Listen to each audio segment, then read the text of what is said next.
Welcome back to Let's Play Katawa Shoujo. I feel freaking just like. Then again, I've been up all day. It's like 9. I woke up late morning. It's just like there's some people like that. There's no way that much. But the thing is, I went to sleep pretty late the previous night, so I didn't get nearly as much sleep as I would have preferred. Especially on weekends. Those are kind of my days where I'm just like, no, I'll sleep in, but I didn't end up doing that. And, so yeah. And because my internet connection's been pretty crappy, I'm just like, oh man, I was watching YouTube videos, and it's just like, bullshit. But anyways, the classes for the day are over, still feeling pretty full from the big lunch that I had unexpectedly eaten at the cafeteria. I returned to my dorm and planned on finishing my homework and probably skipping dinner or at least just eating light. I feel like I need to eat less than I used to. Maybe I don't use that much energy now that I don't do much beyond reading. However, the letter on my desk has naturally caught my interest. It's the first piece of mail I've received here at Iwanako, so it feels special, even if it wasn't something as rare as a handwritten letter. What caused me even more trepidation, however, is the name of the sender, written neatly on the back of the envelope. Iwanako. I have no idea why she would write to me. I haven't been in contact with anyone from my old school since I transferred, and Iwanako is the last person I'd expect to want to write me a letter. You know, I wonder what notes these are. It's definitely not that.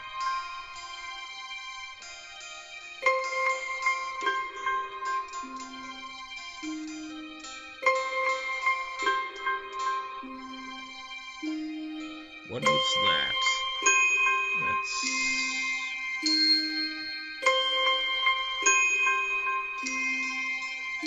Nah, it's not that.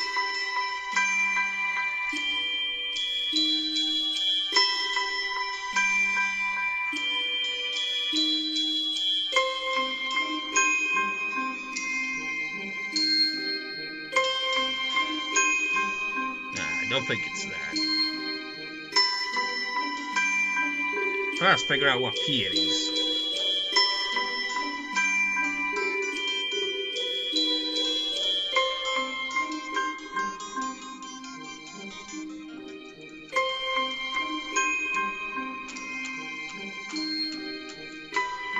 Nope, definitely not.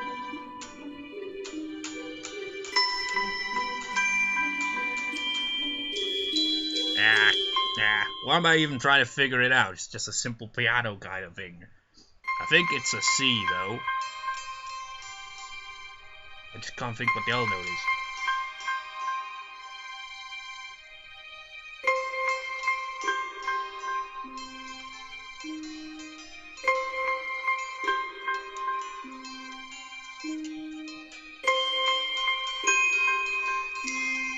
Yeah, that must be it. I'm not sure about that second note, but I think it's C and a G.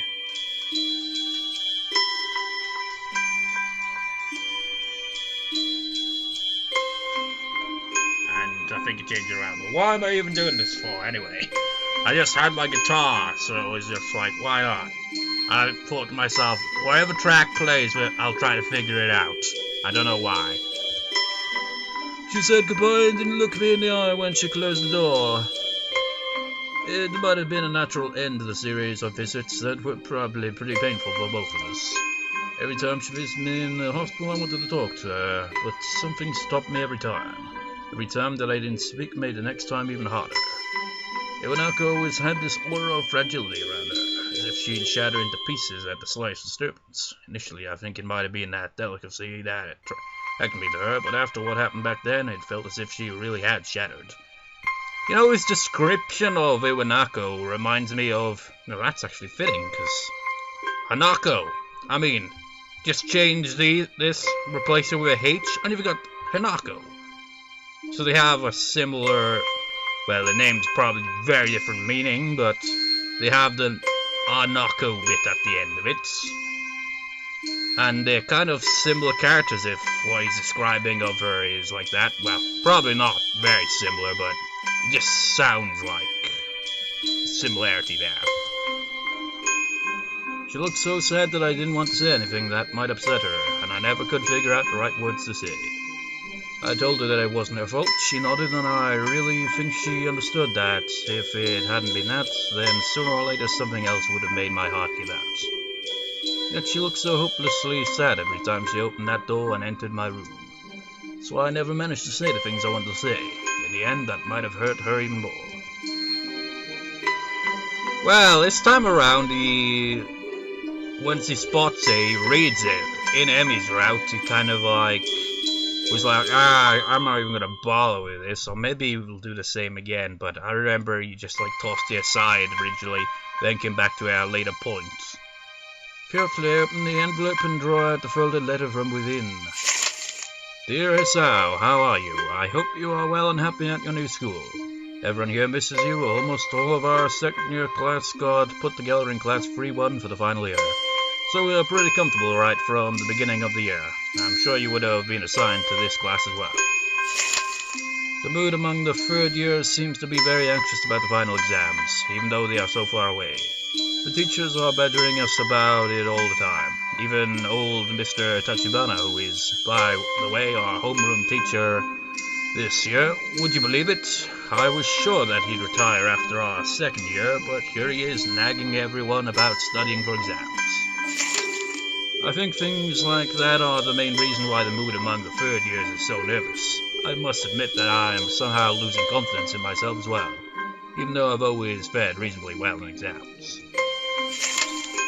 It's so weird to think we are already seniors, isn't it? Time has really flown past. I wonder where it went. The new first year seems so young and somehow really innocent. I keep wondering if I was like them in my first year. I've been feeling nostalgic like this for the whole first trimester. There are other things I want to say. I'm writing to you because I felt that there are things I should have said after the incident back in winter. I really regret that I wasn't able to say them in person, and I have no excuse for it. The truth is, the times when I visited you at the hospital made me worried about you. I'm not talking about your health. You seem to become more distant and disheartened. It was natural after something like that happens, I'm sure, but somehow I got the feeling that you had given up on something back then. Happiness, maybe. I want to somehow express my feelings, but the right words didn't come to me. I couldn't say anything to comfort you. I am really sorry for not being able to support you when it mattered the most. Even though I like you so much, at least now, finally, I can be more honest. If I could go back to those quiet days in February and March, I'd tell you to not give up on yourself. That's what I would say. Maybe you wouldn't have drifted as far away if I had just said something. I hope you've managed to get back on your feet on your own. Oh, you read through the whole thing then here. Now that the distance between us is also physical, it also feels more final, somehow. I wonder if we will meet again. Perhaps it's for the best if we don't. Still, if you would like to correspond with me, by all means write me back. I'd very much like to hear about your new school and how you are doing. I wish you all the best. Sincerely, Iwanako. After finishing reading the letter, I folded it like it was and placed it on my desk. I don't know what to think of this. I feel empty and confused. Why now, after all this time? Just yesterday I decided that I can't let myself stay like this, that I try to get on top of my own life. Reading this letter just reminds me of what could have been. Of course I wish that I didn't have to be there. Here. I'd want to be in the same class with Iwanako again. Maybe we could talk every day now, and go on dates. My life didn't go like that. I didn't really need to be reminded of this. Iwanako needed to write this letter for her own sake, and I'm glad for her that she could, but it would have been better if I hadn't read it. Of course she's right, I thought of the same thing yesterday. I'd fall into a pit of depression and now have to try to climb out. I rip out a page from my notebook, and after a moment of thinking how to frame my words, write a short reply to Iwanako. I find it difficult to be really honest to her, but at least I try to appear somewhat convincing. I don't write her about Yabaku at all. I doubt she will write me again, but I don't feel at all sad about it. I fold my own letter to her, and as I have no envelope, set it next to Iwanako. I'll mail it to her later. Then I lie back on my bed, looking at the monotone grey ceiling. A bird sings outside of my window and a sudden gust of wind flutters my curtains. The summer afternoon feels still, as if time had stopped for a brief moment. You know what I've got to say? I've said this before about this track, but it really does. It's like it kind of combines the uncomfortableness of anxiety and makes it into like a bit of music, because it's like very anxiety sounding. Just like do do do do do do do do do echoes. I think about all the things I've lost and will never regain. I also think that this sitting posture is most uncomfortable.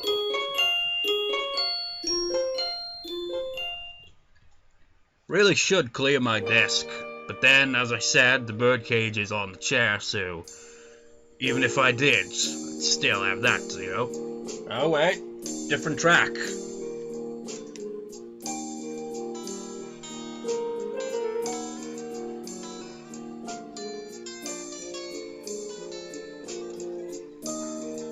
No.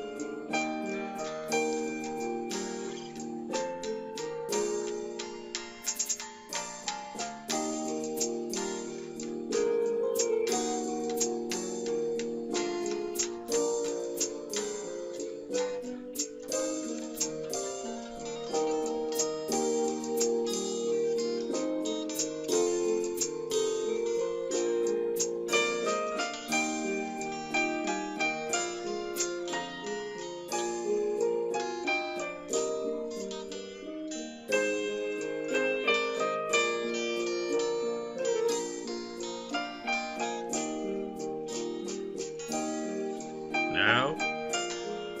I'm pretty sure there's an A sharp or a B flat in there. I just can't tell about what.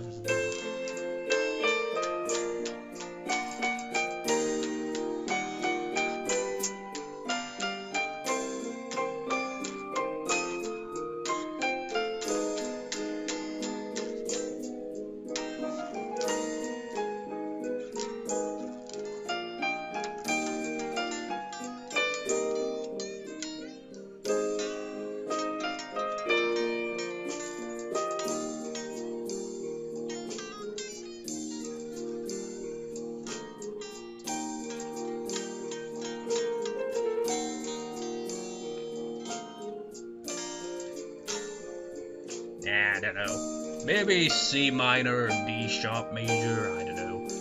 I don't even know why I'm trying to figure out the key there. Thus the languid days of mid-June passed by. I mailed my letter to Iwanako and received no reply. Having decided to ditch the old me, I started observing my fellow students even closer than I did before, hoping to understand how other people cope with their own issues. I start seeing things I didn't before, and it makes me wonder if I've been wrong twice. Superficially, everyone is abnormal, yet so strikingly normal that it shocked me at first. I admired the way my new schoolmates turned my prejudice around, just like that, simply by being themselves. Now that I've got used to it, I begin noticing all kinds of tones in the people surrounding me every day. There is this soft, numb sadness all around me. I can see the effort everyone has to make just to get through the day, and how it weighs on their shoulders like it weighs on mine. Even the brightest smile is just slightly subdued, every outburst of annoyance just slightly dampened.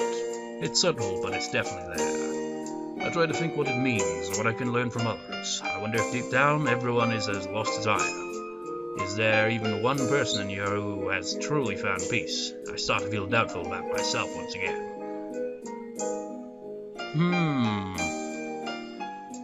Well, of all the characters that we know, clearly haven't got it all kind of down and just yeah, I know what I want to do, and I'm able to do it perfectly without having any kind of problems or anything with it emotionally or whatever.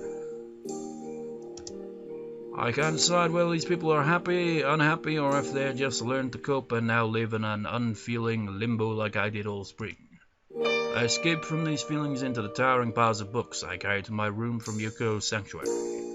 After realizing that this will just shut me down even more, I start going to the art club's room more often, usually whenever I can. Rin too seems to spend more time in there than her own classroom. I've often seen her trotted towards the door at the very end of our corridor. That wooden door and the room behind it, smelling of paint and paper, seems to mean more to her than the rest of the world combined. She says she has special permission to use the room, which I don't doubt at all. I don't think Namaya would deny Rin anything. He seems to dawn on her like an uncle upon a favorite niece. The object of his affection, however, has no favorites. She says she appreciates the teacher a lot for going the extra mile for her sake, but even when she says that, her expression is the same as always. It's as if she was talking about a particularly unremarkable rock that she saw the other day. I can't really figure out their relationship. Rin doesn't seem to let anyone close. I don't think even Emmy could say she's crossed a gap that seems to separate Rin from the rest of the world. I don't understand it. She seems so indifferent, yet so passionate at the same time. Somewhere the school bells ring the last call of the day. I realize I've been zoning out for who knows how long. Dazed, I sit up straighter, trying to look as inconspicuous as possible. The pungent smell of linseed oil and mix in my nostrils as I draw a deep breath. I feel drowsy and lightheaded.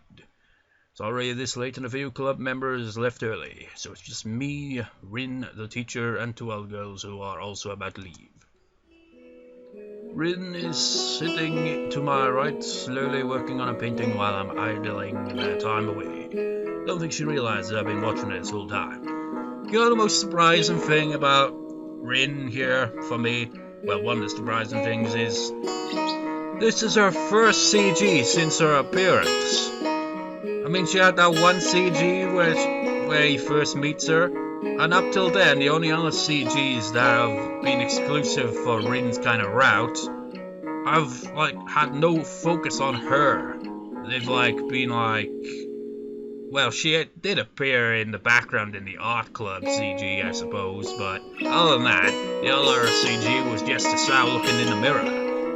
I mean, seriously, Emmy's route, even before it gets to her, has quite a few CGs before the route even begins. Rin is just well, we're part way into her route, and we're only now getting to a CG of her. But anyway, Rin is sitting to my right, slowly working on a painting while I'm idling the time away. I don't think she realized I've been watching her the whole time. With a nimble move of her delicate ankle, she dips the brush into crimson paint and presses it lightly onto the canvas. The stain spreads around as if the brush was bleeding. Her progress is slowed down to a crawl, but now I've learned that this is dangerous for her technique, as the paint must not be allowed to dry before she's finished. It occurs to me that I am literally watching paint dry, and yet somehow I'm not feeling bored, despite spacing out just now. Most of the time the art club is very relaxed and free-fall. Apart from times when Amaya gets really excited about some techniques or style he wants to teach us about, everyone is free to pursue their own interests. Lacking one, I keep floating around without a direction. I try this and that, but nothing really leaves me with a deeper impression, not to mention that I don't seem to have a special knack for anything. Well, I did get praise for my attempt at watercolors, and I felt pretty good about that myself, but that's it. I suppose it's to be expected that I joined the art club mostly on a whim after all.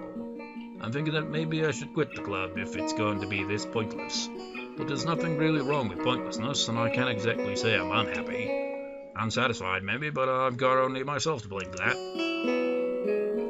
As the pair of girls exit the club room with a cheerful bye-bye, and Amaya stands up from his desk.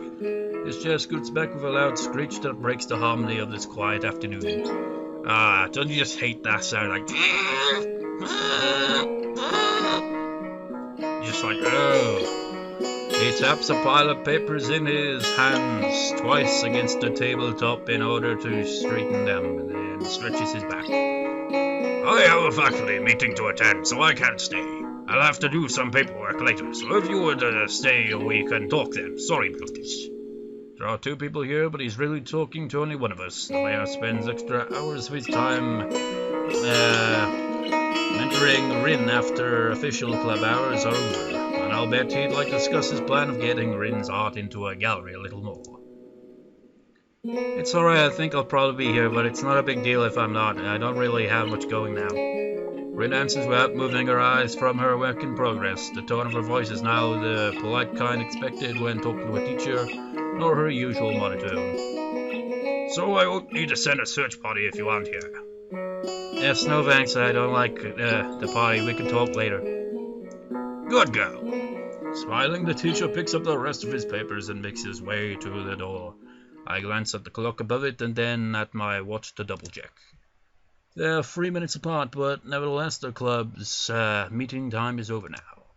Rin seems intent on staying here to work on her piece while waiting for the teacher. I can't quite imagine what their one-on-one time would be like. Would they actually discuss anything? Rin is always so subdued in what she says, and when she does say something, it's difficult to understand what she's talking about. Maybe Nomaya just talks endlessly like he does at club meetings, letting Rin absorb what she will from his infinite well of art knowledge, like a sunflower turns to face the glowing sun.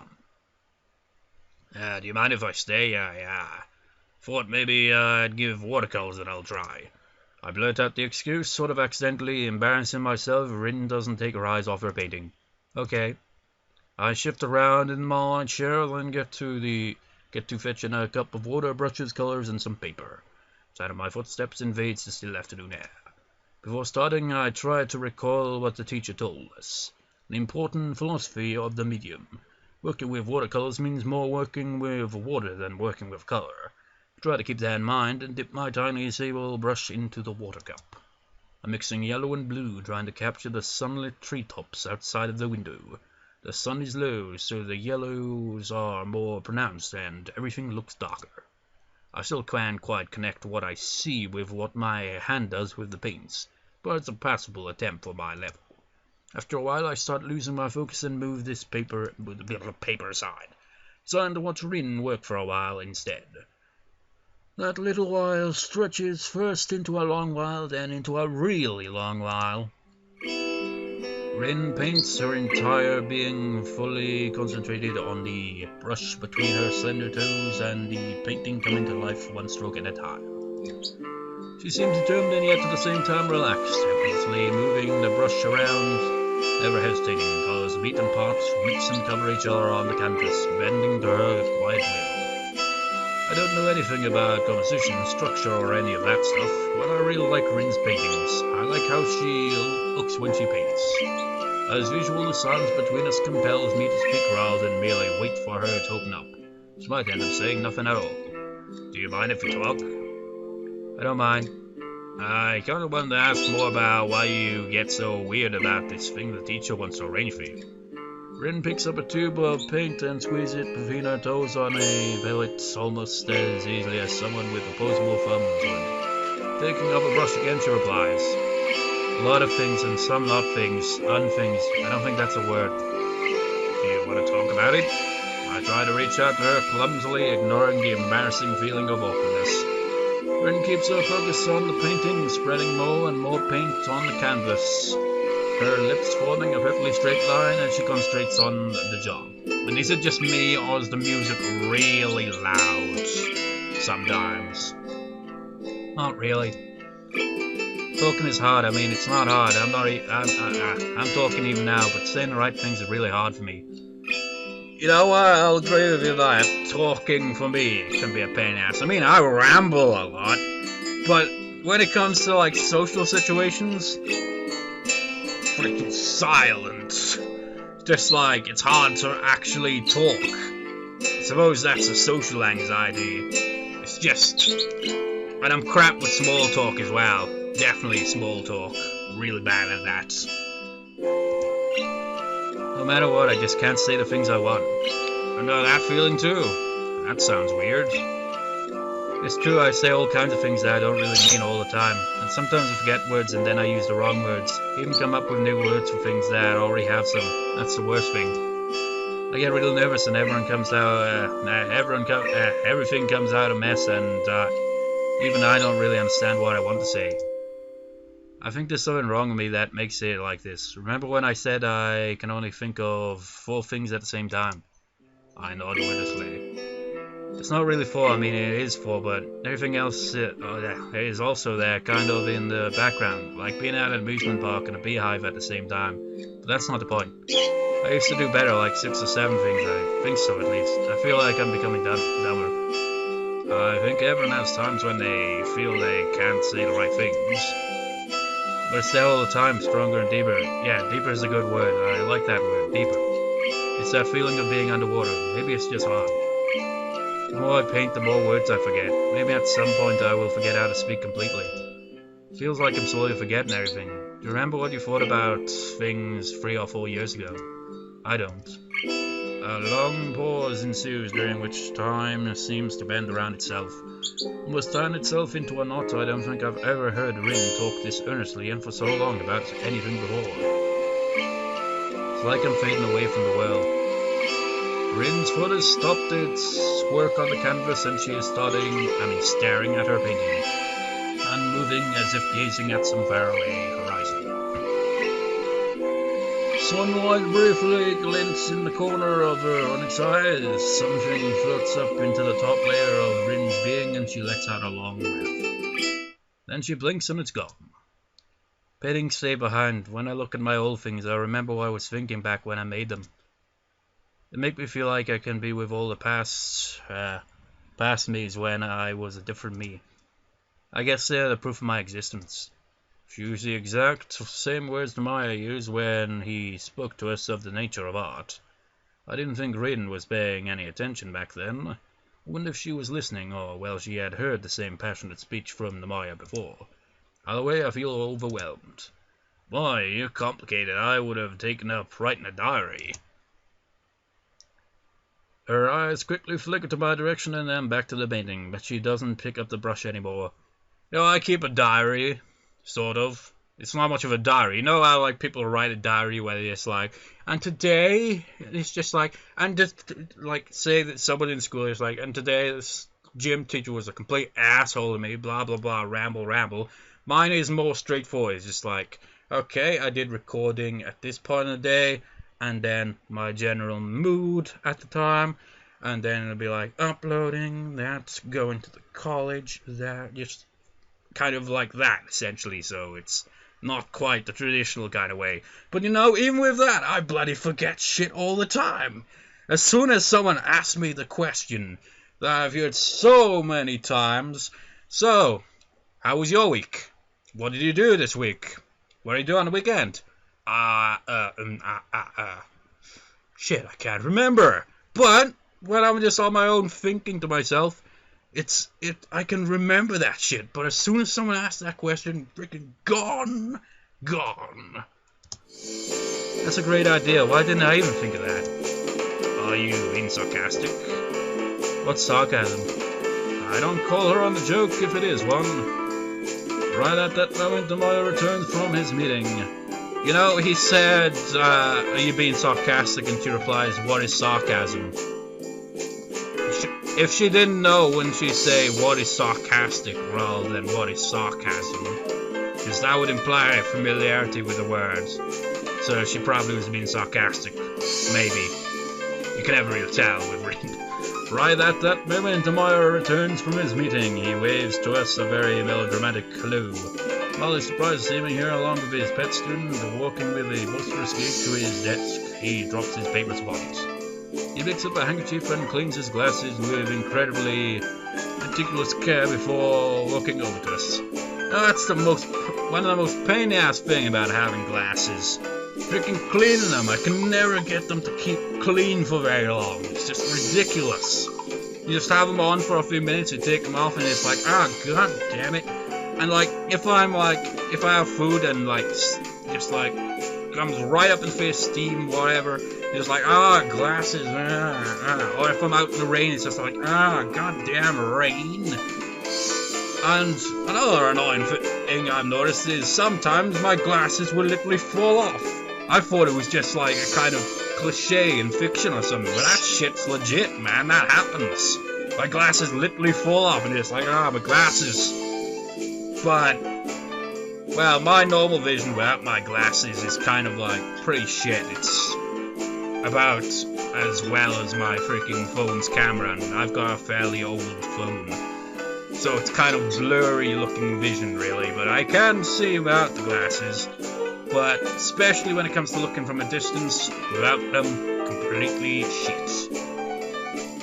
But anyways, before he is within earshot of us, Rin says something to me in a quick, quiet voice. Change is the scariest thing in the world to me.